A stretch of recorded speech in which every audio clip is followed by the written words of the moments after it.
예, 2024년 12월 7일입니다. 토요일이고요. 지금은 오후 2시 30분 지나고 있습니다. 오늘은 경상북도 지역에 4개 지역으로 나누어요. 태권도 성단 심사가 있었던 날입니다. 그래서 오늘 경주 지역은 영천시로 나누어졌기 때문에 영천에 좀 다녀왔습니다. 다녀와서 수련생들을 다 귀가시키고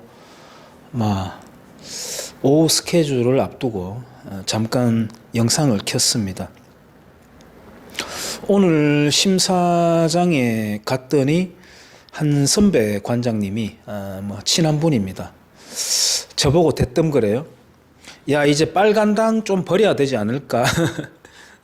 그래서 제가 그랬습니다. 나는 빨간당에 국민의힘을 말하는 거죠. 빨간당에 한 번도 당적을 가져본 적이 없다. 당원 멤버십을 저는 한 번도 가져본 적이 없거든요. 그렇지만 이제 그 선배 관장님은 내가 이 시골 사부가 보수 중에 보수라는 것을 익히 알고 있기 때문에 이제 농담 삼아서 이제 그런 말을 해본 것이겠죠.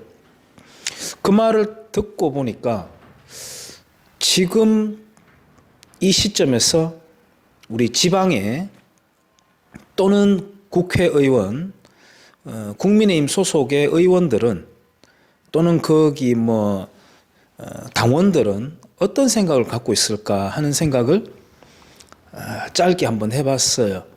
야, 이거 돌아다니기가 좀 겁난다. 또는 다음번 선거 때 축소겠는데 이대로 가다가는 이런 자기 살 길을 궁리하고 있지 않을까 하는 생각을 해봤습니다. 오히려 지금 제가 아는 분들 실제로요, 새벽 기도에 가가지고 나라를 걱정하면서 눈물 짓는 분들이 있어요. 만약에 그 국민의힘에 속한 이 지방의 그 사람들이 그렇게 새벽 기도 가서 나라를 걱정하면서 우는 분들의 심정의 100분의 1이라도 갖고 있었다면 진작에 이럴 당은 아니었겠고 이럴 일은 없었겠죠. 그런 생각을 해봤습니다. 어쨌든 모든 아픔은 일반인들이 지고 가는구나 는 생각을 또 새삼 확인해 봤습니다. 지금 시점에서 제가 감히 어쭙잖게 내 채널을 보는 구독자들에게 위로를 한다 이런 건 맞지 않겠습니다만은 좀 위로를 하고 싶고요. 저는 어제 국밥에 들깨가루 가득 풀어가지고 떳떳하게 한 그릇 먹기도 했습니다. 지지난주에는 어탕도 한 그릇 먹고요. 그 어떤 것도 내 일상과 바꾸지 않겠다는 결의, 내 일상만큼 위대한 것은 없다라고 하는 신념, 국밥 한 그릇보다 더 나를 편안하고 따뜻하게 해주는 주제나 사람은 없다는 것, 역시나 정치 마찬가지입니다만 그런 소신을 갖고 있으면 사회가 좀 더 건강하고 명랑해지지 않을까 하는 생각도 가져봅니다. 그래서 제 구독자들은 부디 너무 성정에 스크래치가 나지 말고 시간을 길게 두고 보면서 이 판국에 말이야 라고 하지 않을 때가 없었습니다. 경기 좋았던 때가 없다고 하는 것처럼요. 늘 어떠한 옥신각신 속에서 우리가 살아가는 거니까 너무 자기 일상을 거기에 매몰시키지 않았으면 좋겠다는 생각이에요. 저는 이번에 윤석열 대통령의 뜬금포 계엄령 선포를 두고 몇 가지 발견한 점들이 있었습니다. 우선 지금 시위에 나와서 앞장서서 스크럼을 짜는 사람들은 지난 대선 끝난 직후부터 늘 그랬으니까요. 윤석열 타도를 외쳤던 사람이고 2008년 광우병 때부터 나왔던 사람들 얼굴 면면들이 있고요. 그 다음에 뭐 시국 선언이다라고 하는 교수 나부랭이들도 마찬가지고요. 강의 시간에 말 잘못했다가 자기가 가르치는 학생들로부터 고발을 당해도 아닥을 하는 인간들 아닌가요?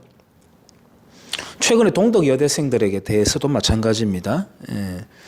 같이 놀아나고 있고 대학생들 마찬가지입니다. 걸핏하면 시국선언 하면서 시국 거리는데 걔네들은 그런 말을 하죠. 민주주의가 무너진다. 후퇴하고 있다. 그러면서 자기들이 민주주의가 뭔지 제가 한번 물어보고 싶어요. 참정권을 가진 것이다.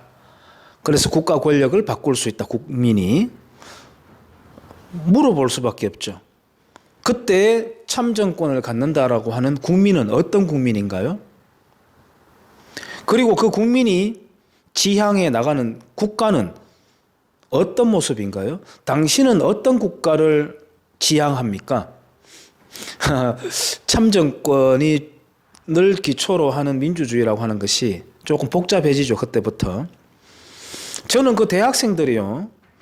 제가 지난번 영상에서 말씀드렸듯이 코로나 정치 방역 기간 동안에 확진자 걸린 친구 마스크 비벼대면서 지원금 타먹고 모텔에서 술 안주 시켜 먹던 그 개돼지 같은 노예 근성들은 다 어디 가버리고 갑자기 민주주의를 외치는지 모르겠고요. 문재인 정부 기간 동안에 정규직 비정규직이다 사회의 근간을 이루고 있던, 저는 정규직 비정규직이라고 하는 것은 아예 정규직 자체의 표현이 없어져야 된다고 봅니다. 그래서 고용과 회고, 그거는 사용자 입장입니다만은 근로자 입장에서도 직업 선택과 그만둘 자유, 지금 그만둘 자유는 얼마든지 있죠.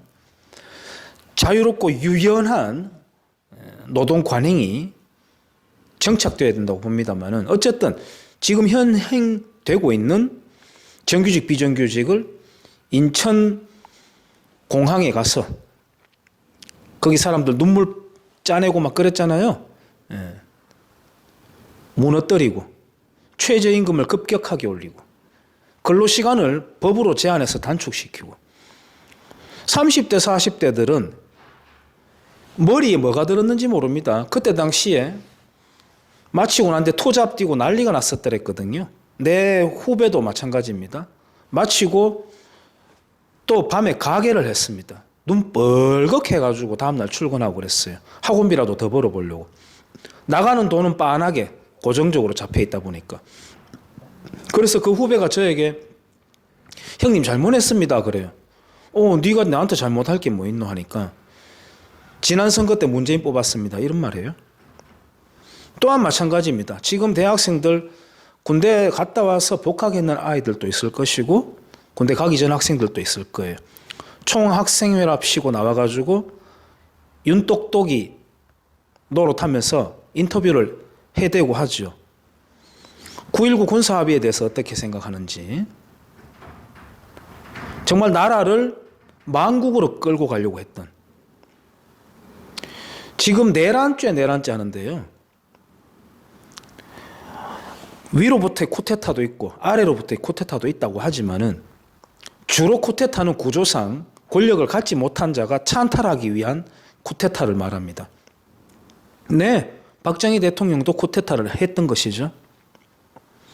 문재인 씨는 2016년 겨울을 보내면서 헌법재판소에서 탄핵을 하지 않으면은 남은 것은 혁명뿐이라고 이야기했습니다.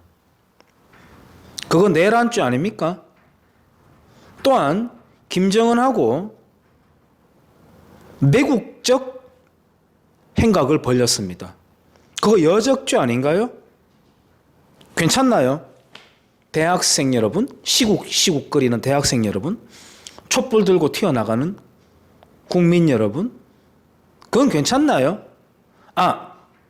나는 문재인을 지지하니까, 나는 민주당을 지지하니까 괜찮나요? 만약 괜찮다고 한다면 그는 정치 정신병자입니다. 정치 정신병자입니다. 또한 이번 탄핵이 아니라 계엄령 상황을 지나오면서 제가 느낀 바는 이런 것입니다. 군대가 개판이 되었다는 겁니다. 이것은 혹시나 오해할 수도 있습니다. 윤석열 대통령의 계엄 선포가 괜찮았느니 안 괜찮았느니 그것과는 다른 문제예요. 별개의 문제입니다.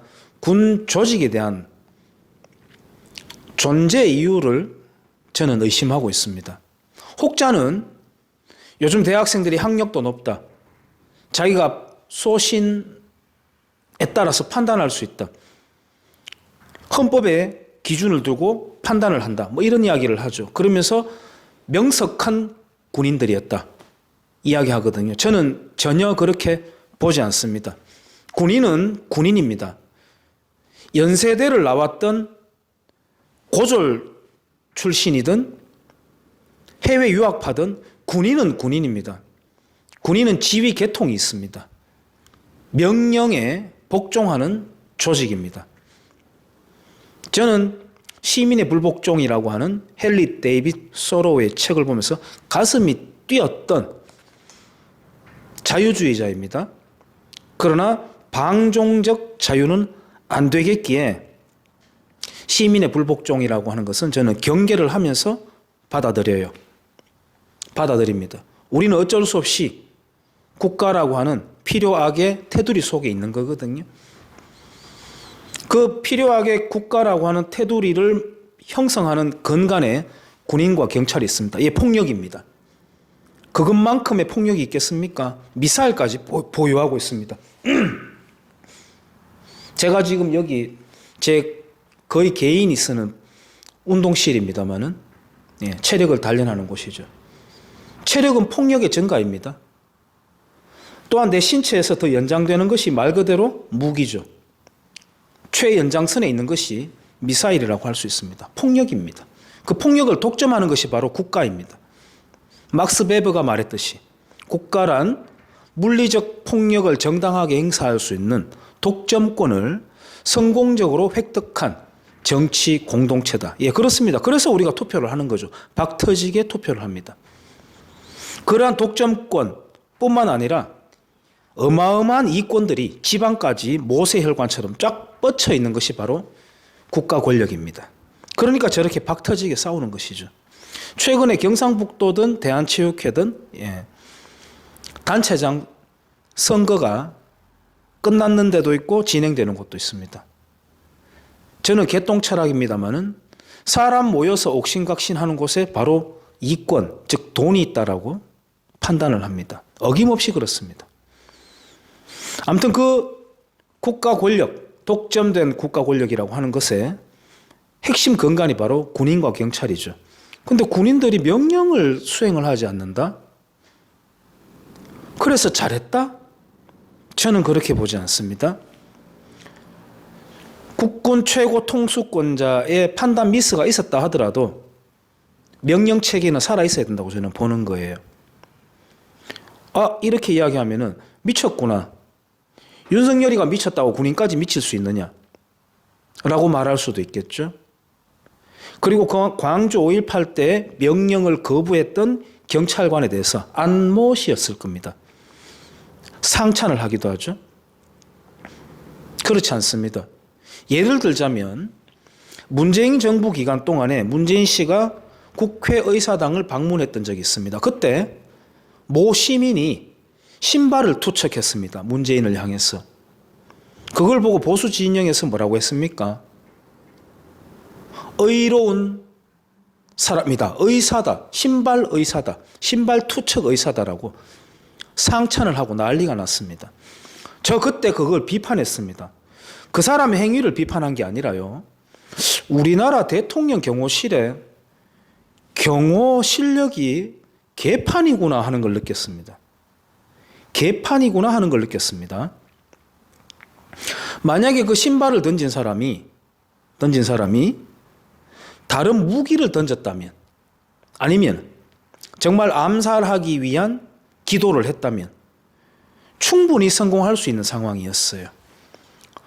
대한민국이라고 하는 나라의 대통령을 경호하는 실력이 저것밖에 안 되는가라고 제가 그때 굉장한 비판을 했거든요. 예, 제가 뭐 비판한다고 해봐야 뭐겠습니까? 그냥 유튜브에서 떠드는 게 다지. 비판했습니다. 그것과 마찬가지입니다. 계엄령 선포가 잘 되었느니 많은 일을 군인 개개인이 선택하는 거 아닙니다.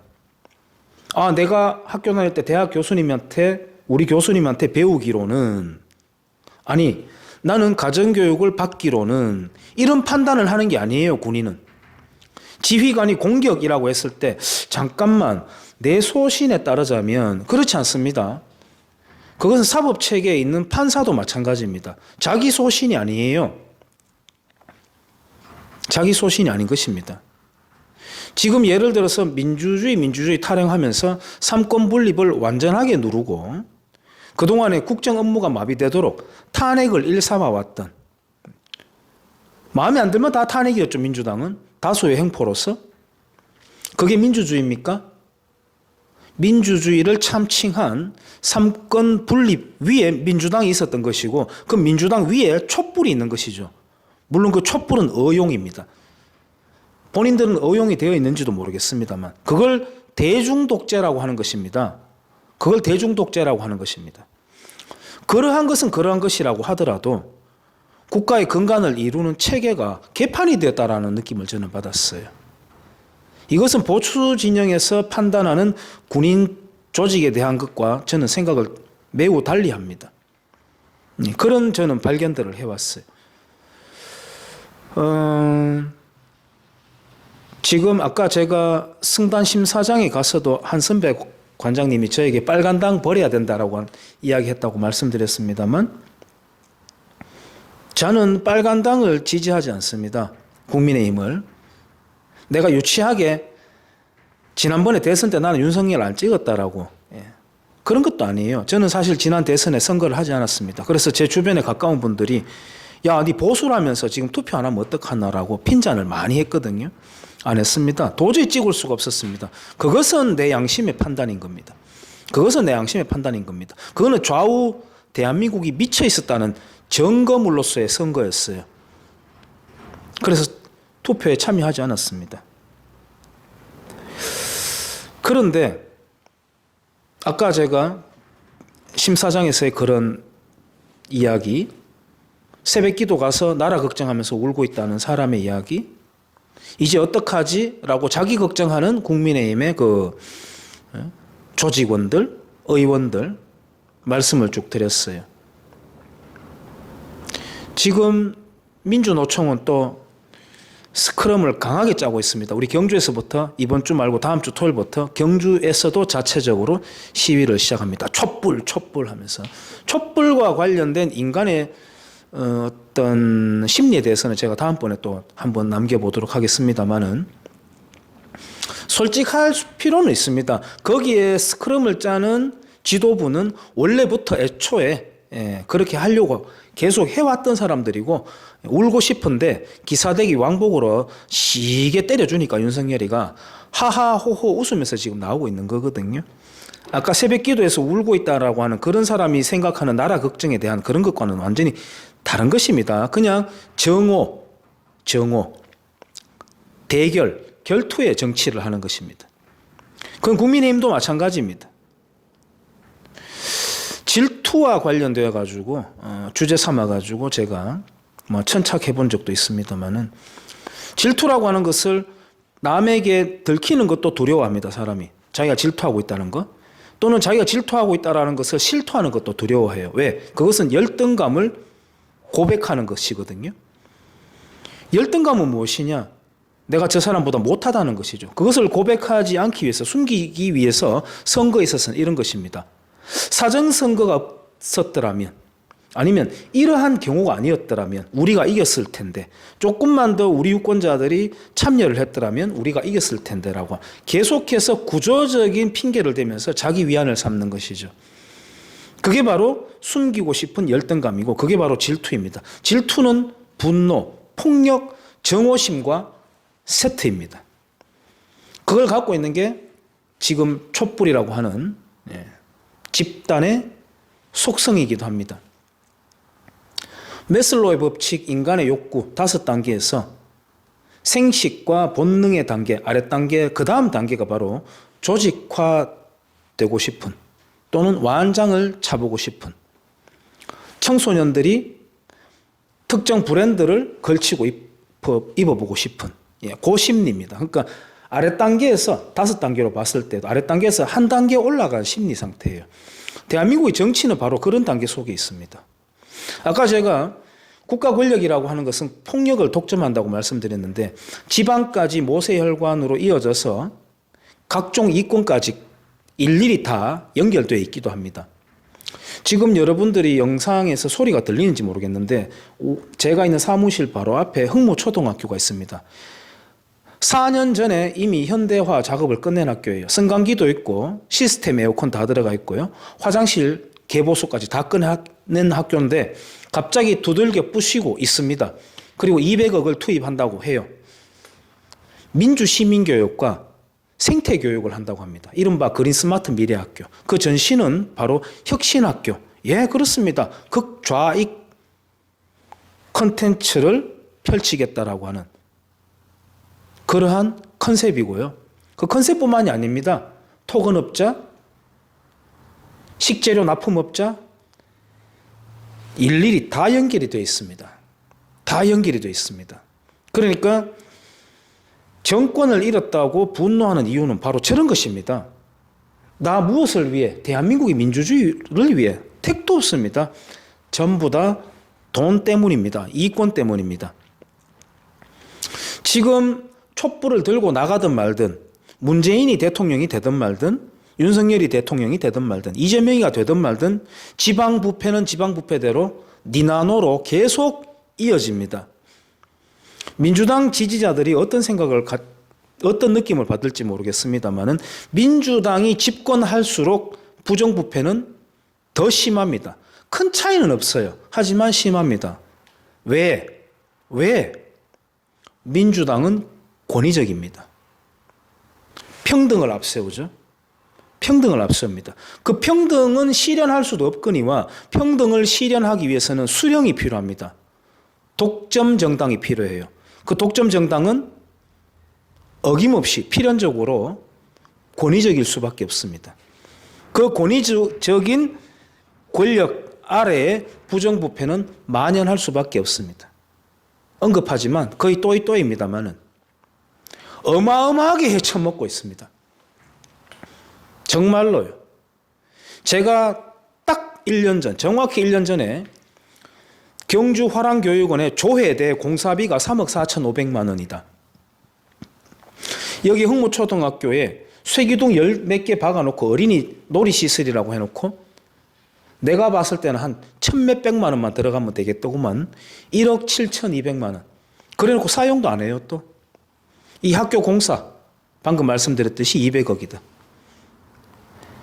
장궁교라고 하는 옛 철교를 통행로로 산책로로 사용하고 있는데 난간대가 아무런 이상이 없고 아무런 민원이 들어간 것도 없는데 냅다 작년 연말에 써야 되니까 18억 9천만 원 냅다 써버린다. 그래서 제가 전화를 했습니다. 이거 왜 교체합니까? 민원이 들어간 것도 없는데. 얼버무리고 있으니까 거기 팀장이 연결되었어요. 전화로. 저보고 대뜸 하는 말이 토시 하나 안 바꾸고 제가 말씀을 드리죠. 좀 쓰면 안 되는겨? 와 못 쓰는겨? 이렇게 말합니다. 팀장이라고 하는 작자가. 그게 여기 지방입니다. 지금요, 바로 지금 우리 동네에 제가 있는 이 동네에 여름이 되면은 상습 침수 구간이 있다라고 하는 이유로 350억을 쓴다고 합니다. 내가 이 동네에 있은 지 30년입니다. 그래서 상하수도과입니다. 전화를 했어요. 또 어디가 상습 침수 구역입니까? 예, 제가 빤히 다 알거든요. 하루에 몇 번씩 다니니까 여기 세 군데가 있어요. 내가 다 알아요. 그래서 자기들이 시뮬레이션을 해본 결과 집수시설에 문제가 있다라고 여기고 그걸 전면 교체를 한다고 합니다. 제가 그랬습니다. 나 이 동네 30년 살았다. 30년. 아니 어릴 때까지 포함하면 더 길어요. 거기에 물이 차오르는 것은 하수구가 막혔기 때문이다. 거기 하수구 뚜껑 한번 열어본 적 있느냐? 아예 퇴적물이 쌓여가지고 하수구 기능을 하지 못하고 있습니다. 예. 낙엽, 담배꽁초 쌓이고 쌓여가지고 흙까지 쌓여가지고 점토가 되어가지고요. 퇴적물이 쌓여가지고 그걸 소형 포크레인, 작은 손이 달린 게 있습니다. 긁어내 봤느냐. 그러고 난 뒤에 한번 여름을 겪어보자.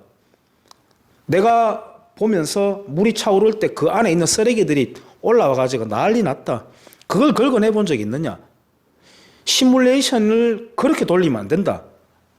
설정을 잘못한 것이다라고 하니까 갑자기 언성을 높이면서 화를 냅니다. 그래서 제가 대화를 중단하고 가만히 있다가 그랬어요. 왜 화를 냅니까? 라고 하니까 저보고 따진다는 겁니다. 아니, 질문하는 것과 따지는 것을 구별을 못하면 안 되죠. 게다가 이 작은 동네에 14,000명 사는 동네에 노화된 시설이라고 해도 하수도의 기능이라고 하는 게 뭐가 복잡할 게 있습니까? 물만 잘 흘러나가면 되지. 시민들이 문제죠. 지가 담배꽁초 버리고 있으면서. 그리고 물 차오르면 공무원들한테 닥달하니까 이 공무원들은 가만히 보니까 짱구를 굴려보는 거죠. 예. 멋지죠, 그거. 민원도 들어왔는 데다가 350억. 하수구 긁어내면 되거든요. 근데 그 설명회를 하는데 동사무소에서 평일날 오후 3시에 합니다. 평일날 오후 3시에 거기 갈 수 있는 사람은 어떤 사람들일까요? 새마을 부녀회? 무슨 관변단체? 시간 있는 사람들 거기 가서 앉아 있겠죠. 그래가지고 돈 쓰면 되는 건가요? 다 마찬가지인 겁니다. 그렇게 돌아가고 있습니다. 지방자치는요, 누가 뭐래도 철저하게 실패했습니다. 지금 제가 여기 초등학교 하나, 이거 완전히 현금 인출기거든요. 학교가 있음으로써 파이프라인입니다. 지금 경북도지사는요, 아니, 경북교육감은요, 따뜻한 경북교육이라고 하는 캐치프레이즈로 시작한 사람입니다. 처음 시작하자마자 각종 위원회를 만들었습니다. 다음 선거를 위한 자기 친위 조직이자 자기 당선에 기여한 사람들에게 노획물을 나눠주는 것입니다. 그리고 재선했죠. 지금 3선을 노리고 있을 겁니다. 그러면서 지역 간담회랍시고 돌아다닙니다. 정치 행각을 벌립니다. 경상북도 지역에 20몇 군데에 지금 각종 폐교를 개조를 한다거나 신설을 한다거나 하면서 체험센터를 만들었습니다. 그 23개인가 아마 그럴 겁니다. 그 중에 21개가 지금 현 교육감 체제에서 예산이 집행되어 가지고 공사했던 것입니다. 거기 있는 공무원들은 좋아할 거예요. 왜? 그냥 앉아 있으면 되거든요. 거기 두세 명이 이렇게 떡 앉아 가지고, 예. 여름에 시원하고 겨울에 따뜻하고. 그 누가 갑니까? 어디에 뭐가 있는지도 모를 겁니다. 도민들이. 그러니까 실적을 하나하나 줄치기 위해 가지고 유치원이나 초등학교 강제로 거기다가 견학 가는 겁니다. 그래서 실적을 기록을 하는 거죠. 그딴 놀이들을 하고 있는 겁니다. 그딴 놀이들을. 우리 경주시요, 에이펙 정상회담 유치랍시고 썰레발을 몇 년 동안 떨고 있습니다. 최근에는 유치가 되었습니다. 이제는 성공 개최라는 이름으로 콘서트를 벌렸습니다. 그 토요일 날 콘서트 하루에 6억 원 썼습니다. 뻥뻥 연예인 나부랭이들 노래 부르고 그거 불빛 보고 사진 찍죠, 사람들. 그 불빛 폭죽 속에 내 돈이 얼마 있다는 계산은 없습니다. 그만큼 무서운 것이 바로 공돈이라는 겁니다. 공돈. 자기가 자기 발등을 시퍼런 오한마로 내려 찍고 있다는 걸 전혀 못 느끼게 합니다. 마취시키는 거예요. 마취. 국가든 지방이든 행정이 커지면 그렇게 되는 겁니다. 집단 마취가 되는 거예요.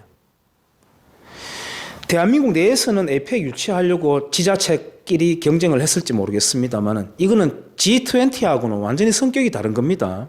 돌아가면서 회의하는 것에 지나지 않습니다. 일자리 창출요? 그때 아르바이트생도 쓰는 겁니다. 도시 위상 제고? 부산 에이펙 유치하고 난 뒤에 여러분들이 기억하는 게 뭐가 있습니까? 아마 한두 해 동안에 회의가 끝나고요. 그날 썼던 건배 술 이름 정도 기억할까요? 지금 부산은 어떤 도시가 되었습니까? 아마 경주에 살아도 부산에 각종 지인들 다 있을 거예요. 부산이 지금 어떻게 되었는지 한번 진솔하게 대화를 나눠보세요. 그리고 에펙 유치 이후에 부산의 위상이 어떻게 제고가 되었는지 말이 되는 소리인지 한번 물어나 보세요. 그렇게 시민들을 완전히 미친 광이로 만들고 있습니다. 최근에 에이펙 관련 특별법을 통과시켰다고 각종 현수막들이 걸렸습니다. 나는 왜 좋아하는지 모르겠습니다. 그 돈요, 다 임자 있는 돈입니다. 자기들 거 없습니다, 거기에. 그거 다 임자 있습니다. 아까 제가 말씀드렸죠. 성공 개최 기원이라고 하면서 콘서트 하루에 6억 원을 썼다고. 에펙 관련된 특별법 예산 내려오죠. 그거 다 주인이 있는 돈입니다. 일반 시민하고 상관없습니다. 그러고 난 뒤에 경주시장은 경북도지사 자리로 아마 꿈을 꿀 겁니다. 저는 단연코 그렇게 생각합니다. 우리 모두 특정인의 정치 권력, 야욕에 부역하고 있는 것일 뿐입니다. 그러면 또 이렇게 말하겠죠. 야, 경주시장이 경북도지사 되면 안 좋나? 한 푼이라도 더 주지 않겠느냐? 절대로 안 좋은 겁니다. 그게 바로. 나는 지자체장들이 지방자치가 없어졌으면 좋겠습니다만은 지자체장들을 외국에서 수입했으면 좋겠습니다. 용병으로. 어디 저기 싱가포르나 아니면 미국의 시카고보이 학파에 명석한 학자나 영입해가지고 스카우트 했으면 좋겠습니다. 그렇게 경주시장이 떠나고 나면 이 지역의 토착 정치인들이 내가 시장 해보겠노라고 아마 나설 겁니다. 정말로 영화 읽기 실사판이 본격화될 겁니다. 안 그래도 썩은 문드러 자빠졌는데 이러한 표현은요. 전국이 마찬가지입니다. 전국이 마찬가지입니다. 알 수 없는 축제들, 코로나 때 못했던 거 거의 뭐 입에 칼을 물고 독을 품고 쓰대고 있거든요. 그렇습니다. 촛불 들고 나가고 태극기 들고 나가고 좋습니다. 해먹는 인간들은 계속 헤쳐먹고 있는 겁니다. 우리의 주적은 누구입니까? 김정은입니까? 부정부패입니다. 윤석열은 그거 하나는 했었어야 돼요. 그거 하나는 했었어야 됩니다. 뜬금포 계엄령이고 뭐고 간에 그거 하나는 했었어야 됩니다. 지방부패, 척결.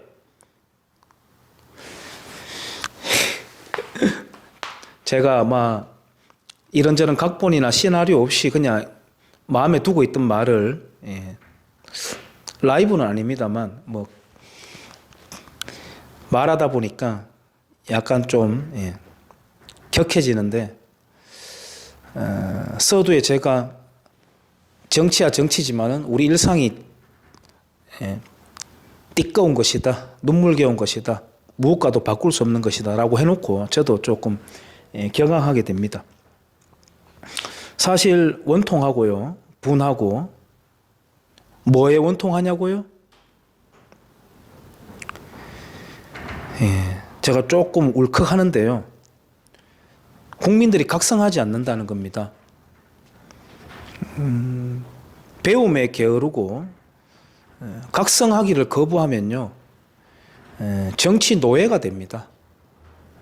노예가 되고요. 좋게 말해서 정치 노예입니다. 개돼지가 되는 겁니다. 개돼지가. 최근에 그러한 일을 겪으면서 시위하러 나가는 그 주동자들이 있고요. 묻어 나가는 사람이 있습니다. 그건 2016년에도 우리가 봤고 2008년에도 봤습니다. 부디 국민들이 반성부터 좀 하고요. 2008년 거부터 반성해야 되겠죠. 광우병 거부터. 그거 단돌이 못했던 게 지금 계속 이어지고 있거든요. 그 반성부터 좀 하고요. 반성은 용기를 기초로 합니다. 용기 있는 자만이 전진할 수가 있는 거예요. 안 그러면 계속 개돼지 상태에 머물러 있는 겁니다. 그래서 시시때때로 옆구리 찌르면 촛불 들고 튀어나가는 겁니다. 반성을 좀 했으면 좋겠고요. 도둑놈 피하자고 화닥닥거리다 보면 때강도를 만난다는 게 또 정치이기도 합니다. 절대선이라는 건 존재하지 않아요. 절대악이라고 하는 건 존재할지도 모르겠습니다만은. 그래서 조금 차분했으면 좋겠고, 늘 이러한 상황이면 늘 그렇습니다. 우리는 평상시에도 그렇습니다만은 이런 상황일수록 공부를 하고 좀 더 숙고를 하고 하는 어떤 파이프라인, 그런 터널을 통과하는 시간을 반드시 가져야 돼요. 우리 건국 대통령 이승만 부정하는 사람 많겠습니다만 산업화의 기간, 그거 실은 성각자라고 제가 표현을 할게요. 그리고 그 시대에서 누적된 게 있습니다. 일제시대 당연히 포함입니다. 그리고 그 인물들이 표출이 된 것이고, 당시 국민들의 시대정신 하니까 저도 써봅니다만, 그 당시 국민들의 시대정신과는 완전히 반하는 행보를 걸어서 이때까지 온 겁니다. 자전거 가르칠 때 뒤에서 밀어주는 것처럼 그 관성으로 온 겁니다. 이제는 바통이 우리에게 왔어요. 굳이 겪지 않아도 되는 걸 겪을 필요는 없다고 생각해요, 저는. 혹자는, 역사는, 인간은 겪을 일은 반드시 겪고 말더라라고 하는 그런 암울한 평가를 하기도 합니다만은 저는 안 그랬으면 좋겠습니다. 안 그랬으면 좋겠습니다. 모든 사고의 판단 기초를 개인으로부터 시작을 했으면 좋겠어요. 개인. 모든 생각과 생산물에 대한 감각을 국가 단위로 재단하는 것은 매우 좋지 않습니다. 어디까지나 개인으로부터 출발했으면 좋겠습니다. 그래서 사안을 들여다보고 국민들이 좀 침착하고 성숙되었으면 좋겠다는 생각입니다. 우리가 정작 지금 정리해야 되고 뛰어넘고 가야 되는 것은 바로 부정부패라는 것입니다. 다 알고 있어요. 썩었다는 거. 저렇게 해먹네, 저렇게 하네, 다 알고 있습니다. 알면은 왜? 지금 촛불 들고 뛰어나가는 정성 반만하면은 왜 진작에 이런 거 정리 못합니까? 한국인들은 이렇습니다. 대한민국에 부정부패가 많다고 생각하나요? 예스라고 한 대답이 압도적으로 나오거든요. 그렇다면 당신이 또는 당신의 주변인이 그렇다고 생각합니까? 라고 하면 아니요 라고 말합니다. 그럼 누가 했다는 건가요? 외계인이 와서 했습니까? 2008년 광우병 때 외계인이 와가지고 한국인 행사하면서 촛불 들었나요? 그러다 갑자기 이게 물갈이가 됐습니까? 이렇듯 위선적이고 자기 기만적이거든요. 이래서는 안 된다고 봅니다. 인정할 거는 인정하고 고백하고, 그래서 그 한 단계를, 허물을 굳건하게 밟고 올라서 가지고 성숙해 나가는 거라고 생각해요. 여러분도 주변에 부정부패에 대해서 눈 감지 마세요. 부정부패에 대해서 눈 감지 마세요. 내일 아니다. 내 돈 아닌 것 같다. 사실은 내 돈 아닌 것도 아니죠. 내 돈 아닌 것 같다. 그렇지 않습니다.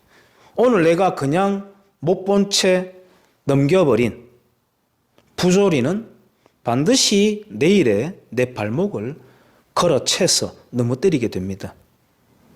여기까지 하겠습니다.